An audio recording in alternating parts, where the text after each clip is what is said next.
While home renovation costs continue to rise, as about 2 out of every 3 contractors you survey right now say they are passing along recent price increases from their suppliers.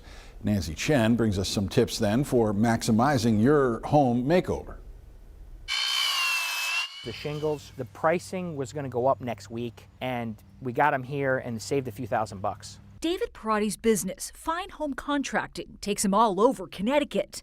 But these days, the most challenging aspect of his job is keeping up with tariffs. We get about 50% of our building materials come outside the U.S. Really? That much? So our main supplies, we need to look elsewhere.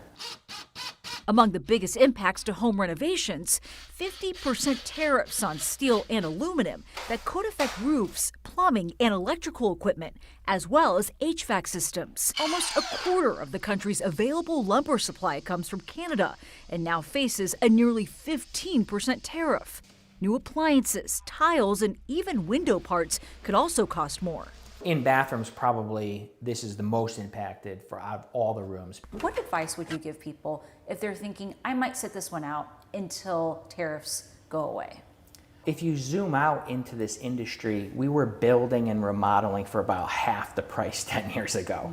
So unfortunately, it continues to go up. But if you were to do one project, painting is usually a really nice to freshen things up. New flooring, you can definitely avoid the tariffs just by the different companies that are producing flooring. Parati also urges clients to set aside extra money in their budgets for rising costs down the line, up to 30% in material costs alone for projects like bathrooms.